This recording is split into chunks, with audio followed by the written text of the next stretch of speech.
ఈ రోజు నా తండ్రిని విడిచిపెట్టి కుమారుడు, పరిశుద్ధ గ్రంథం ఉంది కదా, తప్పైన కుమారుడు తండ్రిని విడిచిపెట్టి ఎక్కడికి వెళ్ళిపోయాడు? లోకాలకు వెళ్ళిపోతే వాడికి శ్రమలు విస్తరిస్తూనే ఉన్నాయి.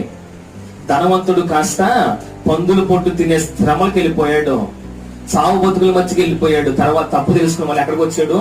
తండ్రి దగ్గరికి వస్తే మళ్ళా తండ్రి కోల్పోయినటువంటి ఆ ధన్యత ఆయనకి ఇచ్చాడు. హల్లెలూయా. ఈ రోజున దేవుణ్ణి విడిచిపెట్టి వేరొకరి సాంగత్యం చేస్తున్నటువంటి ప్రజలకు దేవుడు హెచ్చరిస్తున్నాడు, మీకు శ్రమలు ఆగిపోవటం కాదు, మీకు శ్రమలు ఏం కలుగుతాయి? విస్తరిస్తూనే ఉంటాయి. ఈ మాట ప్రకటిస్తూ అందరూ అంటారంటే దేవుడు శ్రమలు పెట్టేవాడా, దేవుడు శపించేవాడా, దేవుడు ఇలాంటోడా అలాంటోడా అంటారు చాలా మంది. తండ్రి ఎంత ప్రేమిస్తాడో మాట వినకపోతే అంత తోలు తీస్తాడు. అంత మాత్రం తండ్రి చెడ్డవాడా? లేడు కదా. మరి ఈ తండ్రి కూడా అంతే, సర్వలోకానికి అధిపతి అయిన తండ్రి